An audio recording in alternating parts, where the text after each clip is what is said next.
This story contains themes of the supernatural and psychological suspense. Viewer discretion is advised for younger audiences. The mist in western Maryland doesn't just sit on the ground. It breathes. It clings to the gnarled oaks and wraps itself around the weathered fence posts like a shroud. For Caleb and Miriam, the drive up the winding mountain road felt like a journey back in time. They were leaving the frantic pulse of Baltimore behind, seeking a quiet life where their 7-year-old son, Leo, could run through grass instead of dodging traffic. They had inherited the old Henderson estate, a sprawling 3-story farmhouse that had stood silent for 40 years. It was a gift, or so they thought, from a distant relative Caleb barely remembered. As the old station wagon groaned to a halt in the gravel driveway, the house loomed over them, a skeletal silhouette against the bruised purple of the twilight sky. It was beautiful in a haunting way, with its wraparound porch and ornate, peeling Victorian trim. But as Caleb stepped out, the air felt different. It was heavy, laden with the scent of damp earth and something metallic, like the smell of a penny held in a warm palm. He shook the feeling off, blaming the long drive and the thin mountain air. "It's huge, Dad," Leo shouted, his voice echoing against the valley walls. The boy was already running toward the porch, his small boots thudding on the wood. Miriam followed more slowly, her eyes scanning the dark windows. She was a woman who trusted her instincts, and right now her instincts were humming like a live wire. There was a stillness here that felt unnatural, as if the house was holding its breath, waiting to see who had dared to turn the key in the lock. Inside, the air was thick with the scent of stagnant time. Dust motes danced in the beams of their flashlights, settling on velvet furniture and heavy oak tables left behind by the Hendersons. It was a time capsule of a grittier era. Caleb began the ritual of the new homeowner, checking pipes, testing floorboards, and trying to ignore the way the shadows seemed to stretch just a little too far when he turned his back. While Caleb and Miriam worked to make the kitchen habitable for their first night, Leo wandered. He was a curious child, drawn to the corners and crevices of the world. His exploration led him to the very top of the house, to an attic door that was swollen shut with decades of Maryland humidity. With a determined shove, the door gave way with a mournful groan. The attic was a labyrinth of crates, moth-eaten rugs, and broken spinning wheels. But in the very center, bathed in a shaft of moonlight from a circular window, sat a trunk. It wasn't like the other crates. It was made of dark, iron-bound wood, and unlike everything else in the room, it was completely free of dust. It looked as though it had been polished that very afternoon. Leo approached it, his heart hammering a soft rhythm against his ribs. There was no padlock, only a heavy iron latch shaped like a weeping eye. He didn't know why, but he felt a strange, magnetic pull toward it, an invitation that felt like a whisper in his mind. "Leo? Honey, where are you?" Miriam's voice drifted up from the second floor, sounding thin and distant. Leo didn't answer. His hand was already on the cold metal of the latch. With a sharp click, the eye flipped up. The lid creaked open, revealing nothing but a single, hand-carved wooden bowl and a small, dried bundle of mountain laurel. Seemed harmless, even disappointing. But as the lid hit the floor, a soft, low vibration shivered through the floorboards. A hum that Caleb felt in the kitchen and Miriam felt in the hallway. Caleb reached the attic just as Leo was reaching into the trunk. He saw his son standing in the moonlight, looking small and pale. "Leo, I told you to stay close. This place isn't safe yet," Caleb said, his voice sharper than he intended. He walked over and slammed the lid of the trunk shut, the iron latch snapping back into place. He didn't notice that the eye seemed to settle into a slightly different position, now looking upward toward the ceiling. That night, The family huddled together in the living room by the fireplace, the only source of warmth in the drafty house. The fire crackled, but it provided little comfort. Every pop of the wood sounded like a footstep on the stairs. Miriam watched Leo, who was uncharacteristically quiet, staring into the flames with an intensity that unsettled her. "What did you find up there, Leo?" she whispered, stroking his hair. Leo looked up at her, his eyes reflecting the orange glow of the embers. "He said thank you, Mommy," the boy whispered. Miriam's hand froze. Caleb looked up from his map of the property, the color draining from his face. "Who said thank you, Leo?" Caleb asked, his voice steady but his heart racing. Leo just tilted his head, a small, chillingly vacant smile touching his lips. "The guest. He says it's been a long time since anyone invited him to dinner." Outside, the Maryland wind picked up, howling through the oaks, and for the first time, they heard it. A rhythmic thumping coming from the attic, as if something inside a heavy wooden trunk was kicking to be let out. They had come to the mountains for peace, but as the first embers of the fire died out, they realized they had brought more than just boxes into their new home. They had validated a presence that had been waiting in the dark for 40 years. Curiosity is a natural human trait, but it must be balanced with a respect for the boundaries of the past. Some things are locked away for a reason, and hospitality, while a virtue, should never be extended to the shadows. As the house settled into a deep, oppressive silence, Caleb looked at the ceiling, wondering if the eye on the trunk was still watching them. He knew one thing for certain. They were no longer alone in the house. The morning light in western Maryland has a way of tricking the mind.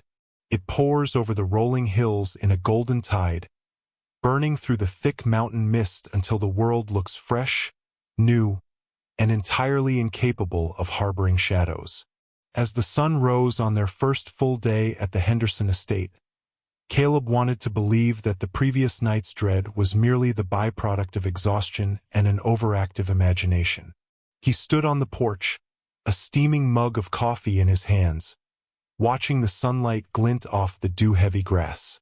The house behind him was silent, the thumping from the attic replaced by the mundane creaks of settling wood. "It was just the wind, Miriam," Caleb said later that morning as they began the Herculean task of unpacking. He was in the parlor, trying to pry open a stubborn window to let in the crisp autumn air. Old houses have a language of their own. They groan under the weight of their own history. And Leo, he's 7. He's in a new place. His brain is just trying to make sense of the bumps in the night. Miriam didn't look convinced. She was kneeling on the floor, sorting through a box of kitchenware, but her movements were stiff. She kept glancing toward the hallway that led to the basement stairs. He didn't just hear a bump, Caleb. He spoke as if he were answering someone. "The guest. Where does a child even get a name like that?"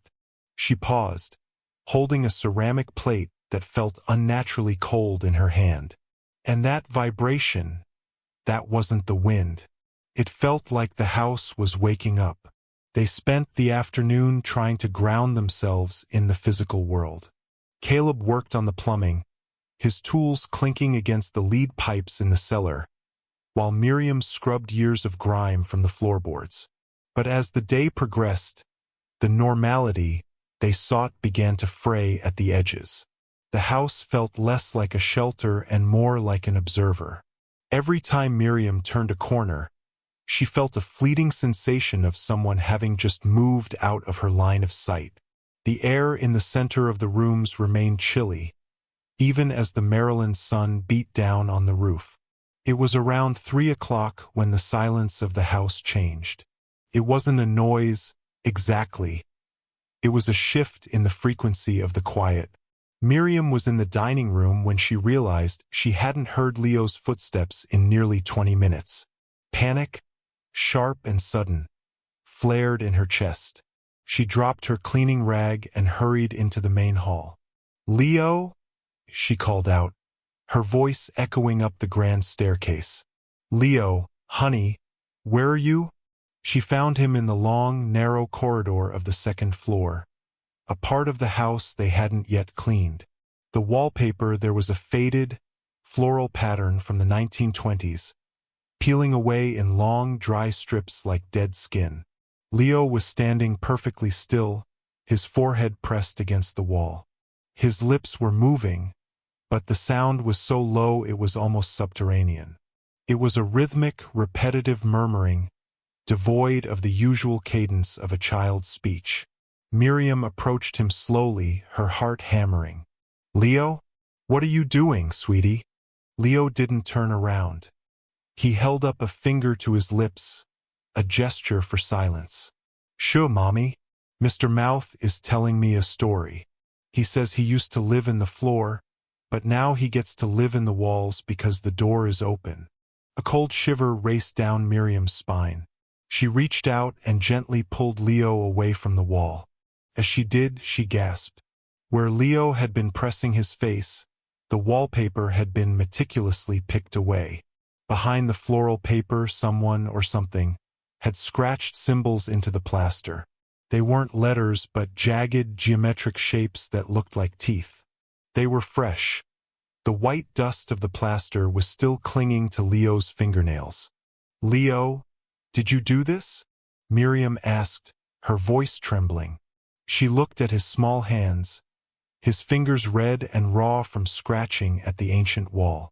Leo looked at the wall, then back at his mother. His eyes looked tired, shadowed with a weariness no 7-year-old should possess. "I didn't do it, Mommy.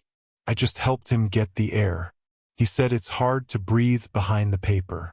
He says he wants to tell us where the silver is hidden, but first we have to let him sit at the table." Miriam scooped Leo up and ran down the stairs, calling for Caleb. When Caleb saw the state of his son, the raw fingers and the vacant look in his eyes, his skepticism finally began to crumble. They sat in the kitchen, the sun now hanging low and orange over the mountains, casting long, distorted shadows across the linoleum. Caleb tried to remain the voice of reason. Maybe the previous owners, maybe they left those marks. Maybe Leo just found them and was playing along. But as he spoke, he looked over at the heavy oak mantel in the dining room. He had dusted it only an hour ago. Now, in the fading light, he saw a thin layer of gray soot settled on the wood. And in that soot, a single, perfectly formed handprint had been pressed. It was too large to be Leo's, and too narrow to be Caleb's. It had 6 long, spindly fingers. The house seemed to darken faster than the world outside. As the shadows stretched, the whispering didn't stop. It just moved. It moved from the walls of the upstairs hallway to the floorboards beneath their feet. Miriam tried to start a fire in the hearth, but the wood only hissed and smoked, refusing to catch, as if the very oxygen in the room was being claimed by something else. "We should leave," Miriam whispered, clutching Leo to her chest. "Caleb, let's just go to a motel in town. Just for tonight." Caleb looked at the door. He wanted to agree. Every instinct in his body was screaming at him to grab his family and run. But as he stood up, he heard a sound that froze his blood. It was the sound of the front door deadbolt sliding into place. Then the back door. Then the windows. Click, click, click. The sounds were rapid, mechanical, and impossible. He ran to the front door and hauled on the handle. It wouldn't budge. It wasn't just locked. It felt as though it had become part of the frame itself, fused solid. He looked through the glass pane of the door and saw the mist rolling in from the Maryland woods. But it wasn't white anymore. In the dying light, the mist looked black, like ink spilled across the landscape, crawling toward the house. Leo looked up from his mother's lap, his voice small and devoid of fear. "He says it's too late to go, Daddy. The guest already laid the plates. He says tonight we learn how to share." From the attic, the thumping returned. But this time it wasn't a kick. It was a rhythmic, heavy tread, the sound of something heavy and deliberate walking toward the attic stairs. The invitation had been accepted, and the house was no longer theirs. We must never ignore the intuition of the innocent. Children often see the world with unclouded eyes, and when they speak of the unseen, it is a warning, not a fantasy. To dismiss the warnings of the young is to walk blindly into the traps of the old. As the last sliver of sun disappeared behind the Appalachian peaks, the family sat huddled in the center of the kitchen. The whispering in the walls grew louder, turning from a murmur into a cacophony of overlapping voices, all of them saying the same thing in a language that sounded like grinding stones. The night did not pass in hours, but in heartbeats, heavy, thudding pulses of terror that seemed to echo the footsteps descending from the attic. In the kitchen of the Henderson estate, the air had turned so cold that Miriam could see her own breath hitching in the air, a white ghost of a sigh disappearing into the darkness. Caleb had spent the better part of an hour throwing his shoulder against the back door, but it remained as unyielding as the mountain granite the house was built upon. The wood didn't even splinter. It felt as though the door had become part of the very foundation of the earth. By 3 in the morning, a strange, oppressive silence had reclaimed the house, but it was a silence filled with movement. From the hallway, they heard the sound of furniture dragging across the floorboards, a slow, screeching protest of wood on wood. Miriam held Leo tight, her eyes fixed on the kitchen doorway. She expected to see a monster, a specter, or a shadow. Instead, when the noise stopped, she saw something far more unsettling. Caleb grabbed a heavy iron skillet from the stove, the only weapon he could find, and stepped into the dining room. He clicked on his flashlight, the beam cutting through the darkness. He gasped, the sound catching in his throat. The room had been transformed. The heavy oak dining table, which had been pushed against the far wall earlier that afternoon, was now perfectly centered under the chandelier. But it wasn't just moved. It was set. 3 places were laid out with the family's own mismatched plates, but in the 4th spot, the head of the table, sat the wooden bowl Leo had found in the attic. Beside it lay a set of rusted, iron silverware that Caleb had never seen before. The forks were long and tined like claws, and the knives were serrated with a jagged, cruel edge. In the center of the table, where a centerpiece should be, was a pile of dead mountain laurel, the leaves black and brittle as if they had been scorched by an invisible fire. "We didn't do this," Miriam whispered, standing in the doorway, her voice trembling. "Caleb, we were in the kitchen the whole time. We would have heard someone. We would have seen them." Caleb's flashlight panned further. The chairs were pulled out, waiting. But the most disturbing part was the temperature. A localized wind was swirling around the table, a miniature cyclone of freezing air that didn't disturb the dust on the floor, but made the dead leaves of the laurel dance and clatter. It smelled of old burials and the stagnant water of a Maryland swamp. Leo pulled away from Miriam's grip. He didn't look scared anymore. He looked entranced. He walked toward the table, his eyes fixed on the wooden bowl. "He's hungry, Daddy," the boy said, his voice sounding hollow, as if he were speaking through a long tube. "He hasn't had a seat at a table since the Great Frost. He says the Hendersons were rude. They tried to starve him out by locking him in the box. But you were nice. You let him out. Leo, come back here right now," Caleb commanded, but as he reached for his son, a sudden, violent gust of wind slammed the dining room windows shut. The glass rattled so hard it should have shattered, but it held. The wind snatched the flashlight from Caleb's hand, sending it skittering across the floor. In the sudden darkness, the only light came from the pale, sickly moon filtering through the Maryland mists outside. Miriam scrambled for the matches on the sideboard, her hands shaking so violently she dropped the first three. Finally, she struck one. The small orange flame flickered to life, and for a brief second, she saw a shape sitting in the fourth chair. It was tall, impossibly tall, with limbs that seemed to have too many joints. It was draped in something that looked like tattered burlap, and where a face should be, there was only a void of shifting gray smoke. Then the match went out. When she lit the second match, the chair was empty. Leo was standing by the table, holding one of the rusted iron forks. He was staring at the wall, where the shadows of the chairs were elongated and twisted. The shadows weren't following the laws of physics. They were moving independently, leaning toward Leo as if whispering secrets into his ears. "We have to reclaim this house," Miriam said, a sudden spark of maternal defiance cutting through her fear. "Caleb, this is our home. We have the deed. We have the right. Whatever this guest is, it wasn't invited by us, not truly. It's a trespasser."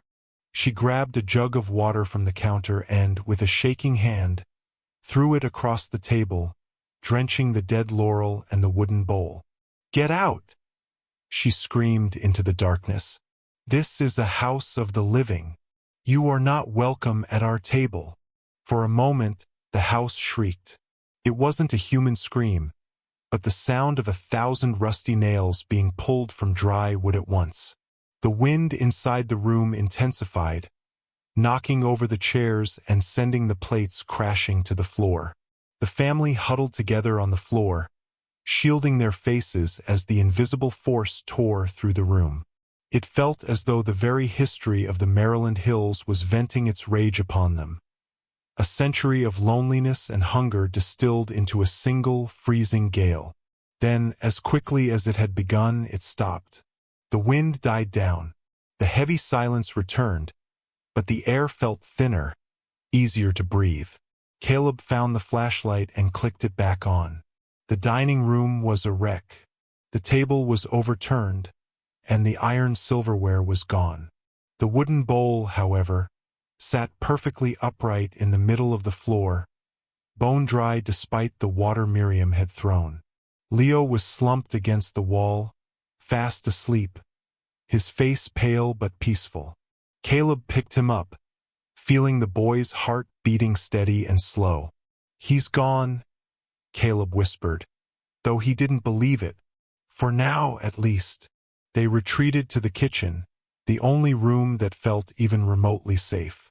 They spent the rest of the night sitting in the middle of the floor, back to back, watching the sunrise slowly bleed over the horizon. The Maryland morning brought a deceptive peace. The birds began to sing in the oaks, and the mist retreated into the hollows of the mountains. But when Caleb went to the front door, he found it was now unlocked. It swung open easily, inviting them to leave. But as he looked out at the beautiful rolling hills, he saw something that stopped him cold. In the soft soil of the flower bed just outside the door, there were footprints. Large, narrow, six-toed prints that didn't lead away from the house. They led to the house, circling it 3 times before disappearing directly into the foundation stones. Miriam joined him, looking at the marks in the dirt. She realized then that the rearranging wasn't just about furniture. The entity was rearranging the boundaries of their reality. It had claimed the inside, and now it was claiming the perimeter. Their sanctuary had been breached, and the walls that were supposed to protect them were now merely the skin of a trap. Our homes are more than just wood and stone. They are the sanctuaries of our souls. We must be the guardians of our own thresholds, for once the sanctity of the home is broken, the shadows of the outside world find a place to nest. To protect your family, you must first protect the peace of your dwelling. Caleb looked back at the house, then at the mountain road. They could run, but a dark thought took root in his mind.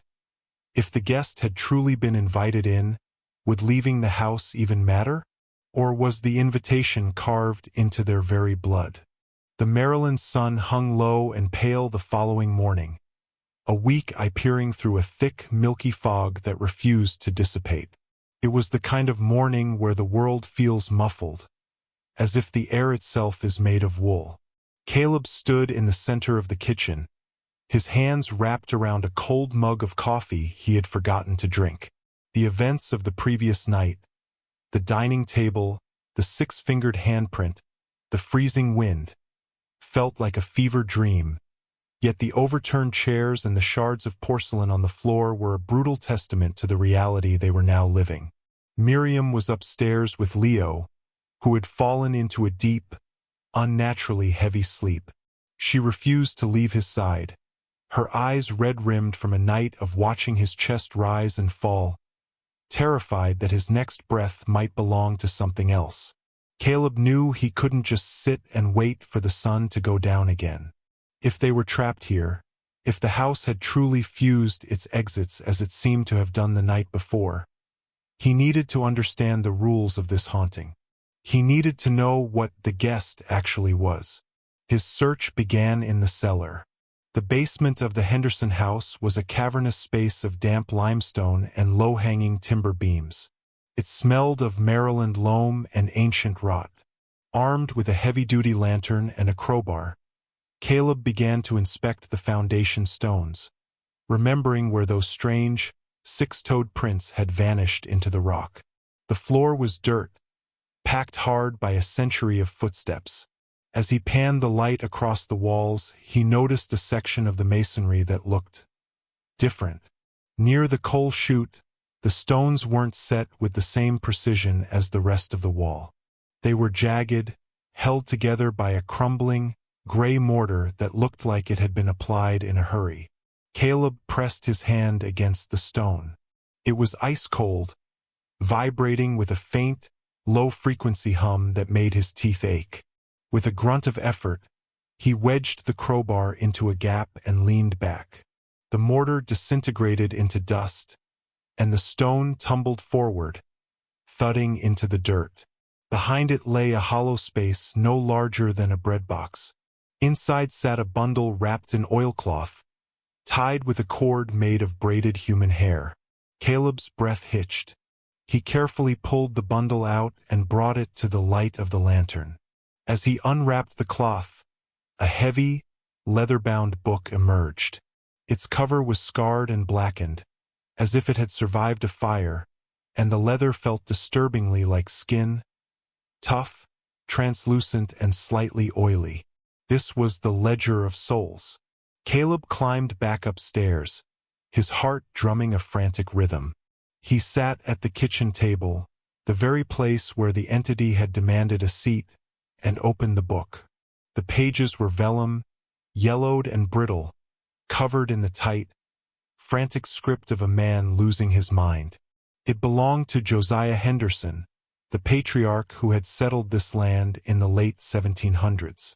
The first few entries spoke of the hardships of the frontier, the great frost that had killed the crops and the livestock, leaving the family on the brink of starvation. Then, the tone of the writing shifted. It became darker, the ink more blotched. Josiah wrote of a stranger in the woods, who offered a bounty that never ended. He came when the wind ceased to blow, one entry read. He asked for a place at the hearth and a portion of the harvest. We gave it gladly, for we were hollow with hunger. We called him the guest. But a guest who stays forever is no longer a visitor. He is the master. As Caleb read, the kitchen grew silent. The birds outside stopped their morning chorus. He flipped through the pages, seeing sketches of the same symbols Leo had scratched into the wallpaper. The teeth of the earth. Josiah's writing detailed a pact. The guest provided for the Hendersons, ensuring their land was fertile and their bloodline continued. But in exchange, the house had to remain open. Every third generation, a child had to invite him in to renew the lease. If the invitation was refused, or if the house fell silent, the guest would claim the inhabitants as the harvest instead. A cold realization washed over Caleb. He looked at the date of the last entry. It was 40 years ago, written by the relative who had left Caleb the house. "I have no heirs," the entry whispered from the page. "I leave the door locked. I leave the guest in the dark. May God have mercy on whoever finds the key, for the hunger of the guest grows only sharper with time." Caleb's hands shook. They hadn't inherited a home. They had inherited a debt, a colonial-era curse that had been fermenting in the dark for 4 decades. Suddenly, the ink on the page began to move. The words Josiah had written started to liquefy, swirling into the center of the book. Caleb tried to drop it, but his fingers were stuck to the leather cover. The liquid ink formed a new sentence, the letters jagged and fresh, as if written by an invisible hand. "The harvest is overdue." A shadow fell across the table. Caleb looked up, expecting to see Miriam, but the kitchen was empty. Yet, on the wall behind him, he saw a shadow that wasn't his. It was the tall, multi-jointed figure from the dining room, its long, spindly fingers reaching toward Caleb's own shadow. Where the spectral fingers touched Caleb's shadow neck, Caleb felt a searing, icy grip around his actual throat. He gasped for air, his vision blurring, as the room began to spin. The ledger slammed shut with a sound like a gunshot. The grip on his throat vanished, and Caleb collapsed onto the floor, gasping for breath. He looked up to see Leo standing in the doorway. The boy was pale, his eyes wide and vacant, holding the wooden bowl from the attic. But it wasn't Leo's voice that came out when he spoke. It was a layering of hundreds of voices, men, women, and children, all speaking in a perfect, terrifying unison. "The guest wants to know," the boy said, his head tilting at an impossible angle, "if you are satisfied with the history of your new home. He says the cellar is deep, but his memory is deeper. He says you owe him 40 years of hospitality, Caleb, and he intends to collect it by the time the moon reaches the peak of the roof." Leo blinked, and the vacant look vanished. He dropped the bowl, which shattered into 3 perfect pieces on the floor, and he began to cry, the sound of a normal, terrified 7-year-old. Caleb scrambled to his feet and scooped his son into his arms, retreating from the kitchen. He grabbed the ledger, knowing that within its cursed pages lay the only map of the nightmare they were trapped in. The past is never truly dead. It is a foundation upon which our present is built. We must be wary of the gifts we inherit, for greed and desperation in the past can leave behind debts that the innocent are forced to pay. Knowledge is a weapon, but it often comes with a heavy price. Caleb held Leo tight, looking out the window. The sun was already starting to dip. The moon would reach the peak of the roof in just a few hours. He knew they couldn't just hide. They had to find the price of hospitality mentioned in the ledger before the house claimed them for good. But as he looked at the shattered bowl, he saw that the pieces were crawling across the floor, trying to knit themselves back together. The air inside the Henderson farmhouse had ceased to be a gas and had become a liquid thick, cold, and impossible to breathe without effort. As the sun began its final descent behind the jagged Maryland horizon, the light didn't just fade. It seemed to be sucked out of the rooms by the very floorboards themselves. Caleb stood in the hallway, holding the Ledger of Souls against his chest as if it were a shield, while Miriam clutched Leo in the upstairs bedroom. The silence was no longer empty. It was a pressurized weight, the kind that precedes a massive storm or a terrible accident. Caleb climbed the stairs, his boots sounding like hammer blows on the old wood. He found Miriam in Leo's room, sitting on the edge of the bed. The boy was awake, but he wasn't there. He was staring at the ceiling. His eyes tracked a movement that neither Caleb nor Miriam could see. When Caleb entered, the shadows in the corner of the room didn't react to his lantern light. They stayed fixed, rigid, as if they were painted onto the walls with charcoal. "We have to get him out of here, Caleb," Miriam whispered, her voice cracking. "Look at him. This isn't just a house being haunted. It's him. It's inside him." She pulled back the collar of Leo's pajama shirt, and Caleb's breath hitched. Along the boy's collarbone, a series of dark, purple bruises had formed, not in the shape of fingers, but in the shape of those same jagged geometric symbols from the wallpaper. They looked like they were burned into his skin from the inside out. This was the first mark, the sign of a claim being staked. Caleb sat beside them, opening the ledger to the pages he had just discovered. He showed Miriam the sketches and the frantic warnings of Josiah Henderson. "It's a debt," he explained, his voice low and urgent. "The man who lived here 40 years ago was the last of the line. He didn't have a child to pass the guest to, so he locked it away. He thought he was ending it, but he was just starving it. When Leo opened that trunk, he wasn't just being a curious kid. He was fulfilling a contract he didn't even know existed." The room grew darker as the moon began its slow climb over the mountain peaks. Miriam looked at the marks on Leo's skin and then at Caleb. "How do we break a contract with a ghost, Caleb? How do we fight something that says we owe it 40 years of life?" Before Caleb could answer, the lantern on the nightstand flickered and died, despite being full of oil. The room was plunged into the silver-gray light of the rising moon, and that's when the shadows began to change. Caleb's shadow, cast against the bedroom door by the moonlight, began to move independently of him. While Caleb sat perfectly still, his shadow stood up. It grew taller, its limbs elongating and thinning until it looked like a spindly, multi-jointed insect. The shadow hand reached out and gripped the shadow of the door handle. In the physical world, the metal handle began to turn with a slow, agonizing creak. The door didn't open. Instead, the wood began to groan as if it were being squeezed by a giant, invisible hand. "It's not just using Leo," Caleb realized, his heart hammering against his ribs. "It's using everything we are. It's feeding on our presence."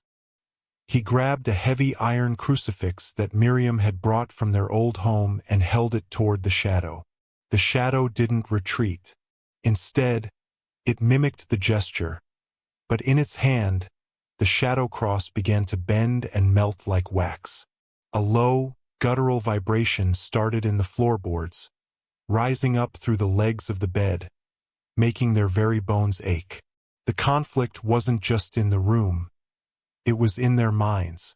A wave of overwhelming despair washed over Caleb, a sudden, crushing certainty that they would never leave this valley, that they would become just another set of names in the ledger, forgotten by the world and consumed by the Maryland mists. He saw Miriam's face change, her eyes filling with a dark, hopeless light. The guest wasn't just a monster in the dark. It was a parasite that fed on the warmth of human connection, turning love into fear and hope into ash. "No!" Caleb roared, standing up and grabbing Miriam's hand, pulling her toward him. "We don't belong to this house. We don't belong to the Hendersons. We are the Millers, and we are leaving." He scooped Leo up in his arms. The boy was heavy, unnaturally so, as if his bones were made of lead. As they moved toward the door, the floorboards beneath them turned soft, like rotting peat. Every step was a struggle, as if the house were trying to swallow their feet. They made it to the landing of the stairs when the house decided to stop playing. The front door, 2 stories below, flew open with such force that the glass panes shattered. A wind roared into the house, but it wasn't the autumn air of Maryland. It was a cold, subterranean gale that smelled of ancient dust and copper. The shadows on the walls detached themselves, becoming 3-dimensional silhouettes of gray smoke that swirled around them, whispering the names of all the Hendersons who had died within these walls. Caleb and Miriam fought their way down the stairs, step by agonizing step. The first mark on Leo's neck began to glow with a faint, sickly luminescence. The boy opened his mouth, and instead of a cry, a sound like a swarm of cicadas poured out. It was the sound of the guest claiming its price. Caleb reached the front door and stepped onto the porch, thinking they were free, but as he crossed the threshold, he felt a sharp, stabbing pain in his own chest. He looked down and saw a mark appearing on his own hand, the same jagged symbol Leo had. The guest wasn't satisfied with the child. It wanted the whole harvest. The contract wasn't just for one soul. It was for the entire lineage. They stood on the porch, the moon now hanging dangerously close to the peak of the roof, and looked out at their car. The station wagon was there, but the ground around it was moving. Hundreds of six-fingered prints were appearing in the dew, circling the vehicle, preventing their escape. Bravery is not the absence of fear, but the will to protect those you love even when the darkness feels absolute. When we stand together, our shared light can push back the shadows that seek to isolate and consume us. True strength is found in the refusal to be claimed by the mistakes of those who came before. Caleb looked at Miriam, then at the glowing marks on their skin. They were outside the house, yet the guest was still with them. He realized then that the house was just a shell. The entity was now anchored to their very blood. As the moon touched the highest point of the Victorian roof, a rhythmic, booming sound began to echo from the barn across the yard. A sound like a giant heart beating deep within the earth. The Maryland woods have a voice, usually a chorus of cicadas, the rhythmic drumming of woodpeckers, and the gentle sigh of wind through the white oaks. But as Caleb, Miriam, and Leo stood paralyzed on the porch of the Henderson estate, the voice of the world had been surgically removed. The silence was absolute, a vacuum that made their ears ring with the pressure of the void. The moon, now perched like a bleached skull atop the Victorian roof, cast a light so silver it looked like frost, yet it provided no clarity. Instead, it revealed a transformation that defied every law of the natural world they knew. Caleb looked toward their station wagon, their only hope for escape, but the gravel driveway seemed to have lengthened, stretching into an impossible distance. The grass surrounding the car, which had been a vibrant late-summer green only hours ago, was visibly turning a bruised, oily black. It wasn't just dying. It was being drained. In the moonlight, Caleb watched as the shadows of the tall trees didn't just fall upon the ground. They seemed to be sinking into it, like ink being absorbed by a dry sponge. "We can't stay on this porch," Miriam whispered, her voice barely a thread of sound. She clutched Leo to her chest, her knuckles white. The boy's breathing was heavy and ragged, his small head lolling against her shoulder. The marks on his neck were no longer just bruises. They were pulsing with a faint, rhythmic amber light that matched the booming heartbeat coming from the barn. "Caleb, look at the trees. They're leaning." Miriam was right. The massive oaks that ringed the property were bowing inward, their branches heavy with a sudden, unnatural weight. The leaves, once rustling with life, were curling into tight, blackened fists. A scent began to rise from the earth. Not the sweet smell of damp Maryland soil, but the cloying, suffocating stench of a swamp that had been stagnant for 1,000 years. It was the smell of the wilted harvest, the physical manifestation of a debt that was being collected from the land itself. Caleb stepped down the first porch stair, his boots crunching not on wood, but on something that felt like brittle bone. He held his lantern high, but the light struggled to penetrate more than a few feet into the darkness. As the glow touched the flower beds Miriam had admired earlier, they saw the marigolds and hydrangeas liquefying into a gray, gelatinous sludge. The guest wasn't just in the house. It was a blight that was consuming the very life force of the estate to fuel its manifestation. "The car is dead, Miriam," Caleb said, his voice flat with the realization. He had seen the way the six-fingered prince had circled the vehicle. The metal of the station wagon was already beginning to rust in rapid, jagged patches, as if decades of decay were being compressed into minutes. It won't start.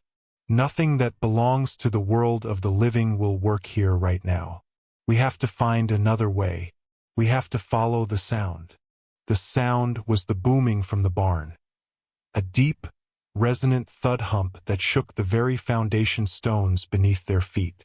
It was a call, a gravitational pull that Caleb felt in his teeth and Miriam felt in her heart. As they stepped onto the blackened grass, the earth felt soft and hungry, clinging to their shoes. Every few feet, they saw the carcasses of small animals, squirrels, field mice, and birds that had fallen from the trees. They weren't mangled or hunted. They were simply hollow, their eyes turned to white marble, as if their essence had been siphoned away to pay the guest's toll. They reached the edge of the barn, a massive structure of weathered hemlock that stood like a tomb against the Maryland sky. The livestock that Caleb had seen in the neighboring field earlier that day, a small herd of dairy cows, were huddled against the far fence, as far from the Henderson barn as possible. They were lowing in a terrified, mournful unison, their eyes fixed on the barn doors. Animals have a sense that humans have long since traded for logic. They knew that the barn was no longer a place of shelter, but a throat. Caleb gripped the heavy iron handle of the barn door. The metal was so cold it burned his skin, leaving a faint, jagged mark across his palm that mirrored the symbol on Leo's neck. As he pulled the door open, the booming sound reached a crescendo, a roar of silence that nearly knocked them back. Inside, the barn was not filled with hay and farm equipment. It was filled with a thick, pulsing network of gray, translucent vines that grew from the floor and climbed the walls, weaving together to form a massive, organic cocoon in the center of the hayloft. "This is where he waits," Leo whispered. The boy had opened his eyes, but they were no longer the warm brown Miriam loved. They were the color of the Maryland mist, a swirling, featureless gray. He reached a hand toward the barn, his fingers twitching in time with the heartbeat.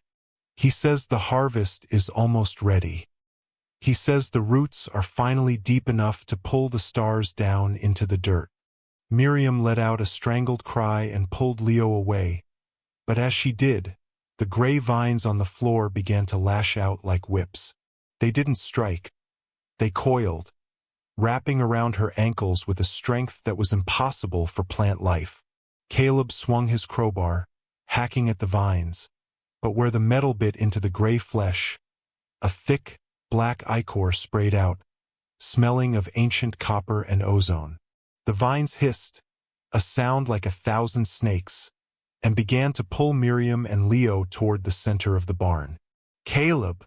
Miriam screamed, her feet sliding through the black muck of the barn floor. Caleb dropped the lantern and grabbed her waist, digging his heels into the rotted wood. He could feel the guests' hunger now, a vast, yawning emptiness that wanted to fill itself with their memories, their love, and their very breath. It was the karma of the Hendersons, a century of greed and secrets, manifesting as a physical parasite. With a final, desperate heave, Caleb managed to wedge the crowbar into a gap in the floorboards, creating a lever that snapped the primary vine holding Miriam.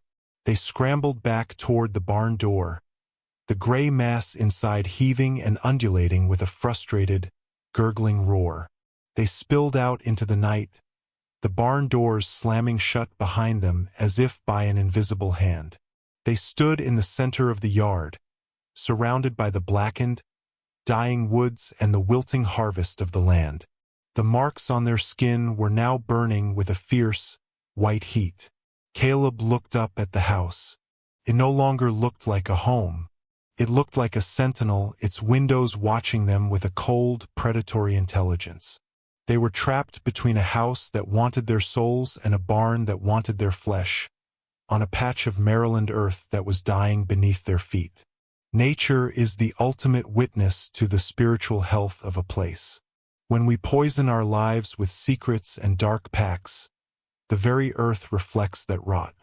We must learn to read the signs of the natural world, for the silence of the birds and the wilting of the leaf are the first warnings that the soul's sanctuary has been breached. Caleb looked at the Ledger of Souls, which he had tucked into his belt. The book was vibrating, its leather cover warm against his hip. He knew that the answer wasn't in running. There was nowhere to run when the land itself was the enemy. The answer lay in the history of the local lore mentioned in the ledger. They needed to find the one person who still remembered what happened before the 40-year silence began. The sun rose over the Maryland hills like a cold, tarnished coin, providing light but no warmth. The morning was silent, save for the rhythmic, wet thud of the family's footsteps as they trekked away from the Henderson estate. With the car rendered a rusted husk by the guests' influence, Caleb, Miriam, and a pale, shivering Leo were forced to walk the 3 miles of winding, mountain road toward the small settlement of Cinder Creek. The woods on either side of the asphalt felt like a corridor of watching eyes. The trees didn't rustle. They leaned, their skeletal branches reaching out as if to snag the clothes of the trespassers. Cinder Creek was a town that time had tried to forget. It sat in a deep shadow of the Appalachian foothills, a collection of gray-shingled houses and a single general store that smelled of wood smoke and old wool. As the Millers walked down the main street, the few residents visible on their porches stopped their work. A man sharpening a scythe paused, the metal screeching against the whetstone. A woman hanging laundry let a damp sheet drop into the dirt. They didn't look at the Millers with pity. They looked at them with the grim recognition one might give to a funeral procession. They saw the marks on Caleb and Leo, even through their coats. The aura of the guest clung to them like the scent of wood rot. At the very end of the lane, where the pavement turned back into gravel, stood a small, circular house made of river stone. This was the home of Abigail Thorne.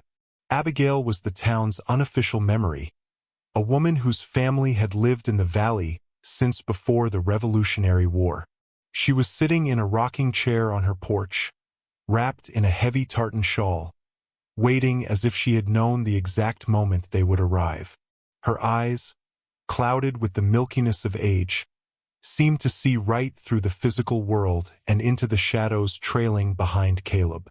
"You've got the Henderson rot on you," Abigail said, her voice like the sound of dry leaves skittering across a grave. She didn't offer them tea or a seat. She simply pointed to the iron bell hanging by her door. "Ring that. The sound of cold iron is the only thing that keeps the ears of the uninvited from following you onto my wood. Do it now, before the mist catches up." Caleb didn't hesitate. He rang the bell, and the sharp, piercing clang seemed to shatter the oppressive silence that had been following them from the farm. Only then did Abigail motion for them to enter. Inside, the house was a labyrinth of books, jars of dried herbs, and hand-drawn maps of the Maryland wilderness. Abigail moved to a heavy oak cabinet and pulled out a leather-bound folder, separate from the ledger Caleb carried. She spread a map on the table, her gnarled finger tracing the boundary of the Henderson property. "You think you moved into a house?" she whispered, looking at Miriam's terrified face. "But that land wasn't meant for houses. It was a hollow, a place where the veil between what is and what was is thin as a moth's wing." She began to tell them the true lore of the Sallow Man, the entity they called the guest. According to the town's oral history, during the starving winter of 1784, the original Henderson patriarch, Josiah, hadn't just found a stranger in the woods. He had sought one out. The valley was dying, and Josiah was a man who couldn't bear to lose his status. He performed a ritual of the open door, inviting a spirit of the mountain, a primordial hunger, to share his hearth. The spirit gave them life, but at the cost of the family's autonomy. The Hendersons became the guest's hands in the physical world. The guest is a parasite of legacy, Abigail explained, her voice growing somber. He doesn't want your blood. He wants your history. He feeds on the memories and the futures of those who dwell on his land. Every 40 years, the cycle must be renewed with a free will invitation. That's why the house sat empty. The last Henderson, a man named Silas, died trying to starve the thing. He thought if he died without an heir, the guest would wither. She looked at Leo, who was tracing the patterns on the rug with a vacant intensity. But then you came. You brought fresh blood and a child's curiosity. You gave it a new century to consume. Miriam gripped the edge of the table. How do we stop it, Abigail? We didn't know. We just wanted a home. Abigail looked at her with a mixture of sadness and sternness. Ignorance is no shield against the old laws, child. You invited it in, and now it is part of your family's story. To banish the guest, you cannot just run. You have to close the account. You have to prove to the entity that the cost of staying is greater than the reward of the harvest. Abigail reached into a jar and pulled out a small, blackened key made of cold-forged iron. She pressed it into Caleb's hand. This is the key to the root. It belongs to the old barn, the place where the first pact was signed. Tonight, when the moon is at its zenith, the guest will attempt to fully merge with the boy. He will try to turn your son into a permanent vessel, a living door that can never be shut. You must go back. You must enter the barn and find the original contract. Not a book, but an object of the heart, and destroy it. Caleb felt a cold dread settle in his stomach. The thought of returning to that barn, to that pulsing mass of gray vines and ancient hunger, felt like a death sentence. But as he looked at Leo, he saw a tear roll down the boy's cheek. Not a tear of sadness, but a drop of that same black ichor they had seen in the barn. Time was running out. The guest was already rewriting Leo's biology. "Why are you helping us?" Caleb asked, clutching the iron key. Abigail turned back to her window, looking out toward the dark silhouette of the mountains. "Because," she said softly, "my grandfather was the one who forged the trunk that Silas used to lock the guest away. My family has been trying to atone for that help for 3 generations. Wisdom isn't just knowing the stories. It's knowing when a story needs to end. Go now. The sun is moving, and the shadows in this valley grow long very early." As they left Abigail's stone house, the townspeople were no longer watching. They had retreated inside, locking their doors and drawing their shutters. The Millers were alone on the road back to the nightmare. But for the first time, Caleb didn't feel like a victim. He felt like a man with a map. He looked at Miriam and Leo, and the fear in his heart was replaced by a cold, sharp-edged determination. They were going back to the Henderson estate, not as guests, but as the ones who would finally close the door. Wisdom is found in the stories of our elders, for they are the keepers of the maps we didn't know we needed. To ignore the history of the land is to walk blindly into its traps, but to respect the lore of those who came before is to find the key to your own survival. As the family began the long walk back toward the mist-covered hills, the sound of Abigail's iron bell echoed in their ears, a steady, rhythmic reminder that some debts can only be paid with courage. But behind them, in the tall grass of the roadside, a single, 6-fingered handprint appeared in the dust, pointing the way home. The walk back to the Henderson estate felt like descending into a cold, dark well. While the town of Cinder Creek remained bathed in the pale, indifferent light of a Maryland autumn, the road leading to the hollow was already surrendering to a thick, unnatural fog. It wasn't the white, misty vapor of a mountain morning. It was a heavy, charcoal-gray haze that seemed to swallow sound and light. Caleb gripped the iron key Abigail had given him so tightly that the metal bit into his palm. a sharp reminder of the task ahead. Beside him, Miriam walked with her hand firmly on Leo's shoulder, her eyes darting between the skeletal trees that lined the path. As they crossed the invisible boundary of the property, the temperature plummeted. It was as if they had stepped into a meat locker. The air grew thick with the smell of ozone and wet earth, the precursor to a storm that had no business being there. The sky above the farmhouse didn't hold the orange hues of sunset. Instead, it curdled into a bruised purple, swirling with clouds that moved in a rapid, counterclockwise spiral directly over the roof of the barn.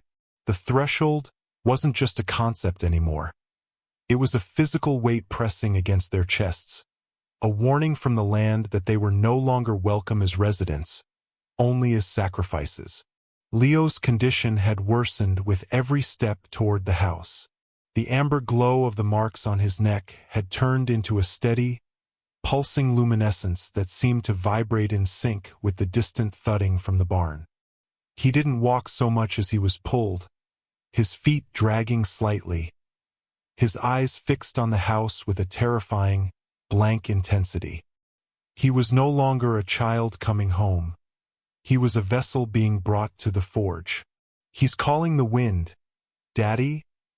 Leo murmured, his voice sounding layered, as if a dozen ghosts were whispering behind his tongue. "The guest says the air is too thin. He needs the storm to breathe." Suddenly, the wind hit them. It wasn't a gust, but a solid wall of freezing air that roared out from the woods, carrying with it the scent of ancient dust and copper. The trees around the house began to thrash, their blackened, brittle leaves stripping away in an instant, swirling into a cyclone of debris.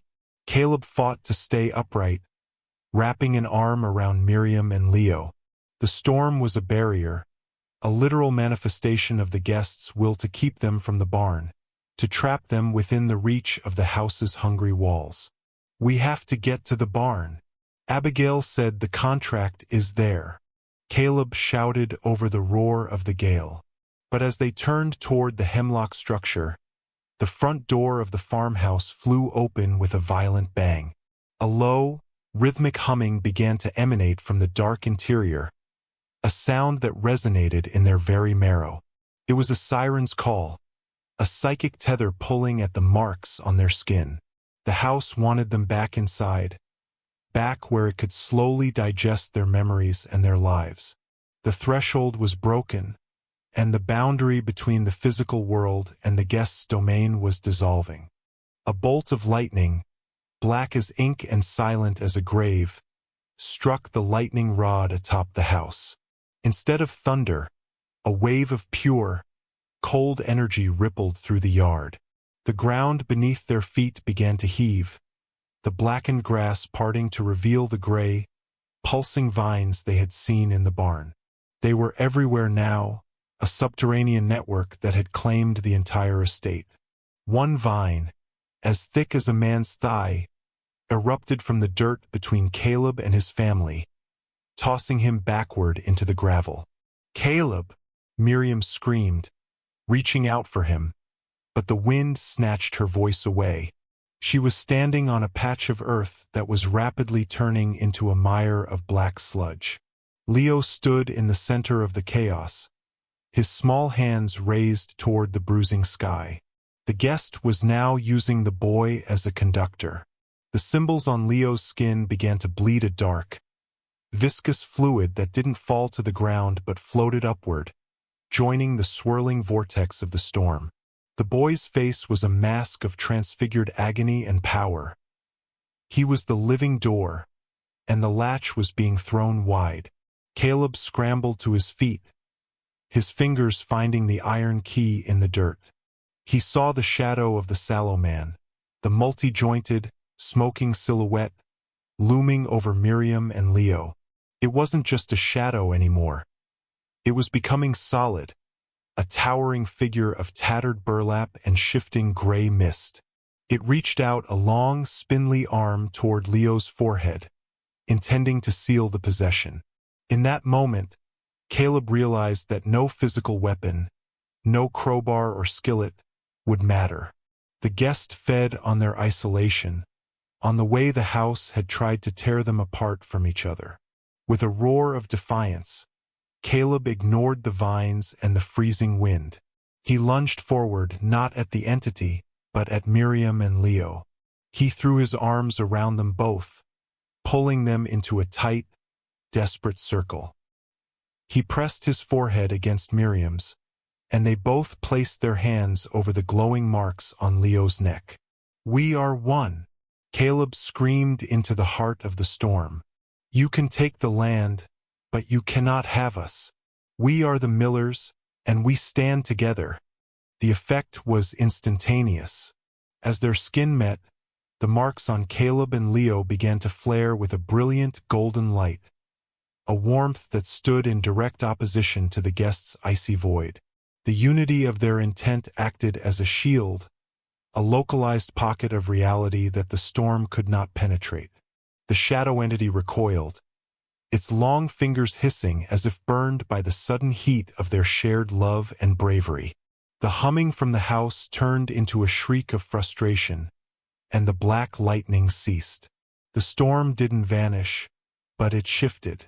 The wind continued to howl, and the rain began to fall. A heavy, iron-scented downpour that turned the yard into a lake of shadows. But the immediate threat of the merging had been halted. They were huddled together in the mud, a small island of humanity in a sea of colonial malice. Leo blinked, the gray mist clearing from his eyes for a fleeting second. "The barn, Daddy?" he whispered, his own voice returning, weak and trembling. "The heart is in the barn. You have to break the heart." Caleb looked at the barn, which was now glowing with a sickly, rhythmic light. The iron key in his hand was vibrating so hard it was nearly glowing. He knew the guest was gathering its strength for one final, devastating strike. They had survived the breaking of the threshold, but they were now trapped in the eye of the storm. To save Leo, they would have to walk directly into the center of the rot. Unity is the strongest shield against the dark. The shadows seek to isolate us, to make us believe we are alone in our fear, for a single soul is easily consumed. But when we stand together, our shared light creates a sanctuary that no ancient curse can easily breach. Bravery is not just fighting. It is holding on to those you love when the world tries to pull you apart. Caleb stood up, pulling Miriam and Leo with him. They didn't let go of each other's hands. They began to move toward the barn, the cold iron key leading the way. The house watched them go, its windows dark with a simmering rage, as the family prepared to enter the place where the first blood had been spilled and the first promise had been made. The barn door didn't just open, it exhaled. As Caleb turned Abigail's cold-forged iron key in the lock, the heavy hemlock timbers shivered, and a sound like a long-suppressed sob echoed from the rafters. The air that spilled out was ancient, colder than the Maryland winter and heavy with the scent of wet wool and rusted metal. Behind them, the farmhouse stood like a silent judge, its windows reflecting the chaotic, bruised sky. But the true heart of the nightmare was here, in the dark, pulsing center of the Henderson barn. Inside, the world had been rewritten. The floorboards were gone, replaced by a carpet of thick, gray-white vines that throbbed with a sickly light. They looked like veins under the skin of the earth, all converging toward the center of the hayloft. Hanging from the ceiling were hundreds of bundles of dried mountain laurel, but they weren't just plants anymore. They were shifting, taking on the shapes of human figures, the previous generations of Hendersons, perhaps, or those who had been harvested by the guest over the centuries. Caleb, Miriam, and Leo stepped onto the organic floor, their boots sinking into the spongy, pulsating mass. As they moved deeper, the marks on their skin didn't just burn. They began to itch with a psychological intensity. Every mistake Caleb had ever made, every regret Miriam had ever buried, seemed to claw at the inside of their minds. This was the price of hospitality. The guest didn't just want a room. He wanted the rot in the cellar of their souls. To the sallow man, a secret was a feast. "The guest says he's lonely," Leo whispered, his voice sounding brittle, like breaking glass. The boy was staring up at the hayloft, where a massive, calcified structure had formed. A throne made of bone-white wood and tangled roots.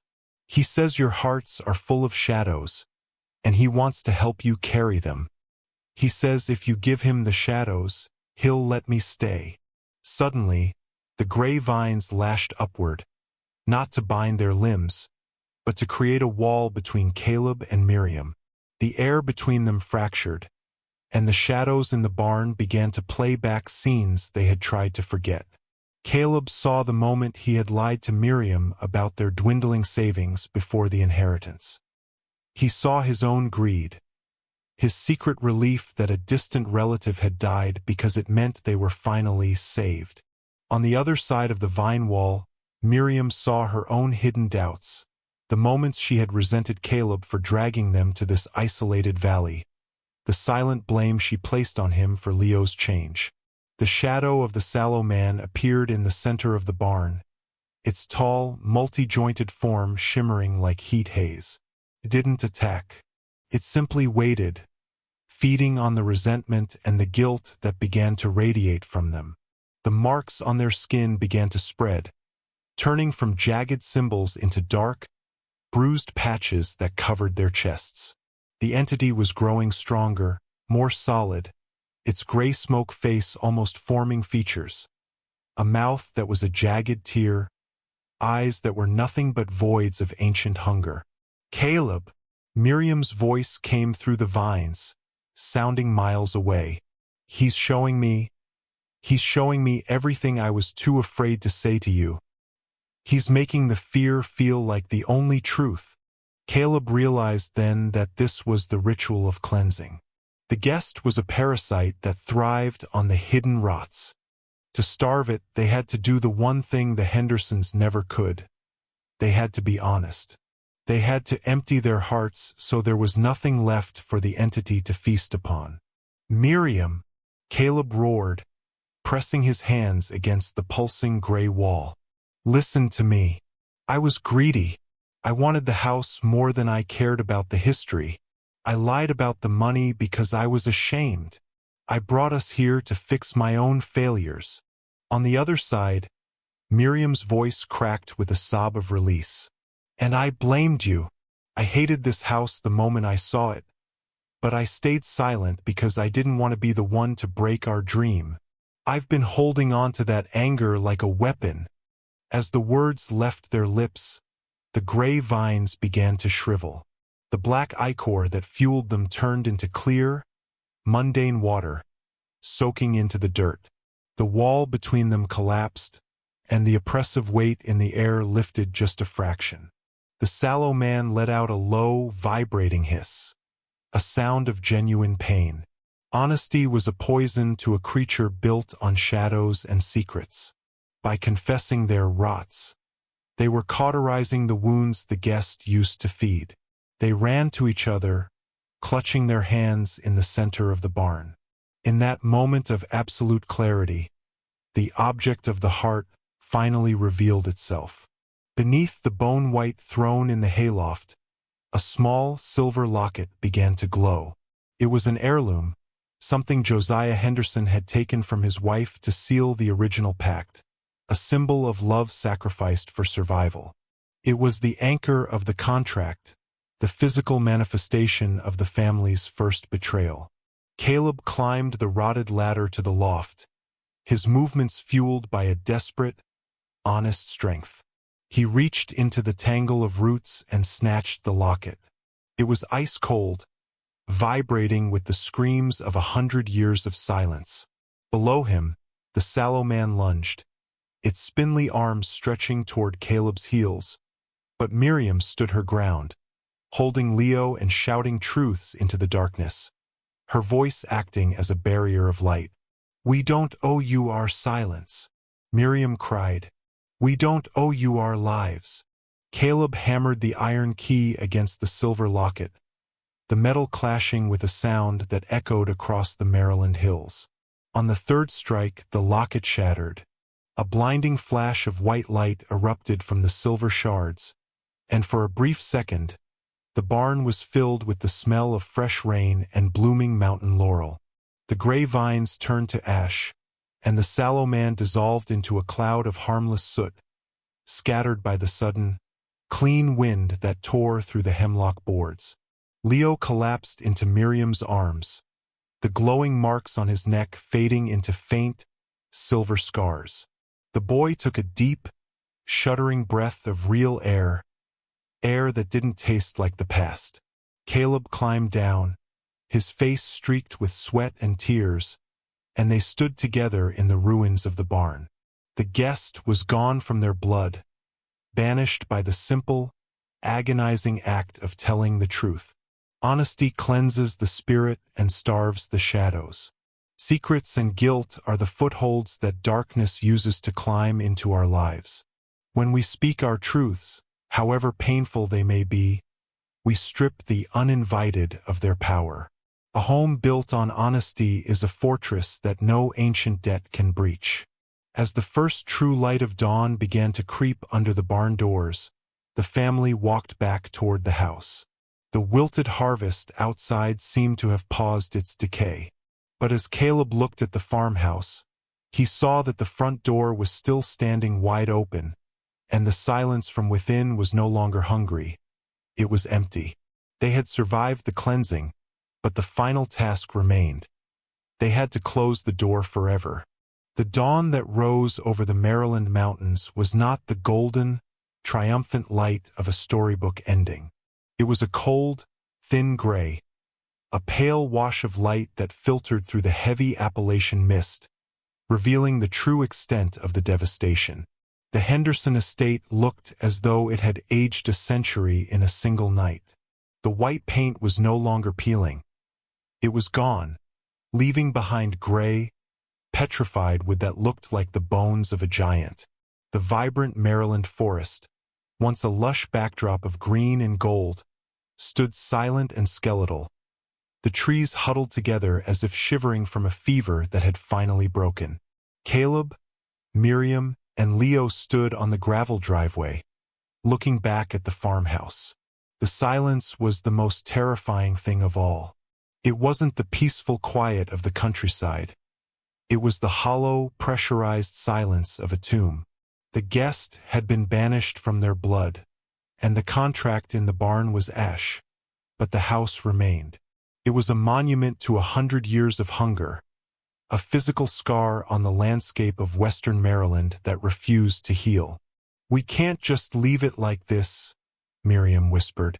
She was wrapped in a tattered blanket Caleb had found in the car, her face pale and etched with lines of exhaustion that might never truly fade. The marks on her skin were gone, replaced by faint, silvery tracings that looked like lightning strikes under her skin. "If we leave it open, someone else will come. Another family, another child. The invitation is still written into the very stone of the foundation." Caleb nodded, his hand instinctively going to the heavy iron key Abigail Thorne had given him. The key was no longer cold. It felt heavy and leaden, as if it had absorbed the weight of the night. He knew Miriam was right. The cleansing in the barn had stopped the harvest, but the house itself was a vessel. It was a trap that had been set in 1784, and as long as the doors were unlocked, the hollow would continue to draw the shadows back in. They had to perform the final act of stewardship. They had to lock the guest's house from the outside. They walked back toward the porch, their footsteps heavy on the gravel. Every step felt like a betrayal of their original dream. They had come here for a new beginning, a place of peace and heritage. Instead, they were leaving as refugees of a war they hadn't known was being fought. As they stepped onto the wooden planks of the porch, the front door, which had been standing wide open all night, creaked slowly on its hinges. It wasn't an invitation this time. It was a rhythmic, mournful sound, like a heartbeat slowing to a final stop. Inside, the house was a wreck of memories. The furniture they had moved in, their modern sofas, their bright rugs, Leo's plastic toys, looked like alien artifacts in a place that had rejected the present. The air was stagnant, smelling of dust and the faint, lingering scent of mountain laurel. Caleb led them through the parlor and up the grand staircase. They didn't speak. To speak would be to give the house something to hold on to, a vibration it could use to anchor itself back to the living. They reached the attic door. This was where it had begun, with a child's curiosity and a trunk that had been polished by the dark. Caleb pushed the door open. The attic was silent. The weeping eye latch on the iron-bound trunk was closed, but as they approached, the iron seemed to shift. The eye didn't look at them. It looked down as if ashamed. Caleb didn't open it.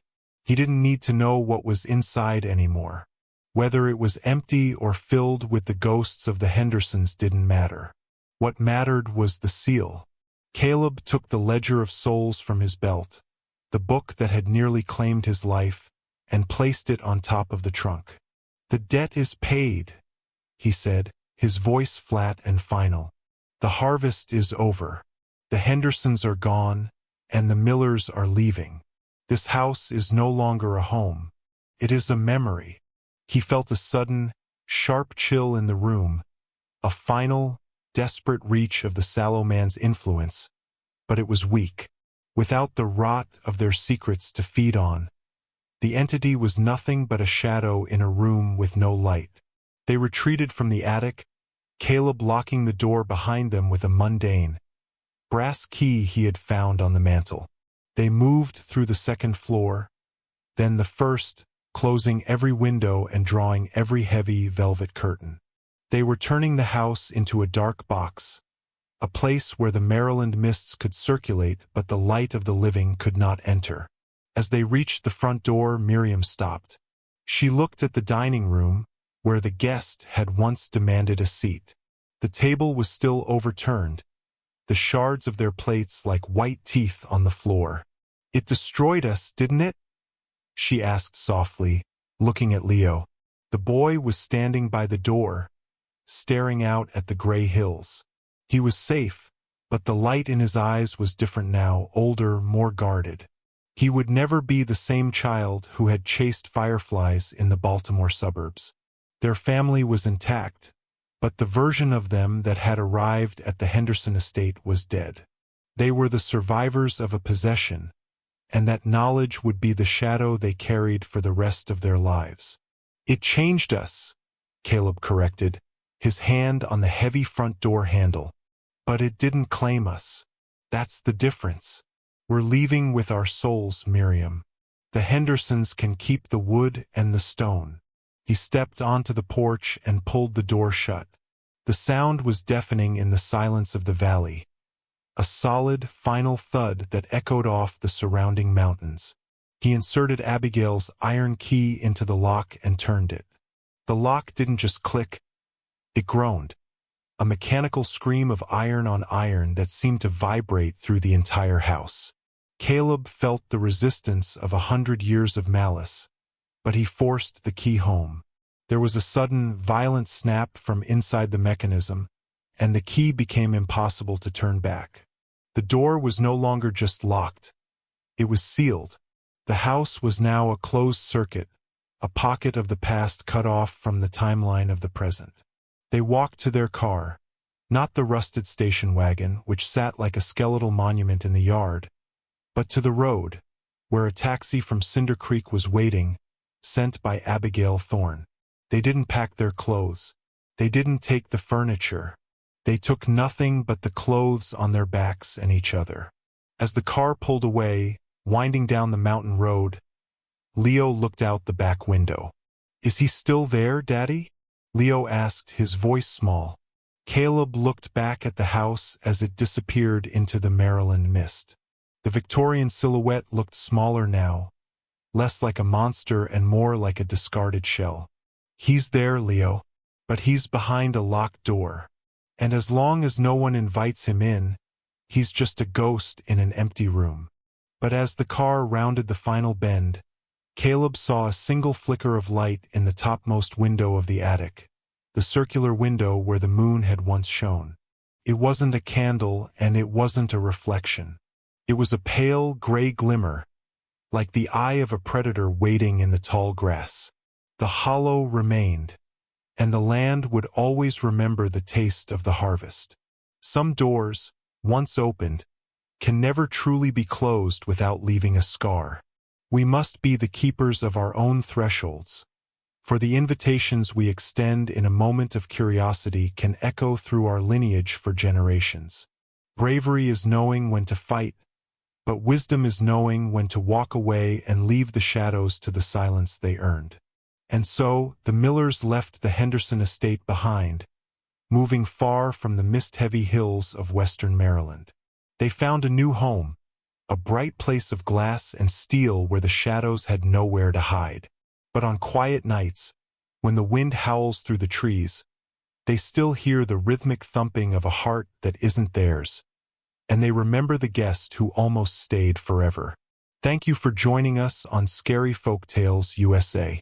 Remember, keep your doors locked, your hearts honest, and never, ever, invite the silence in.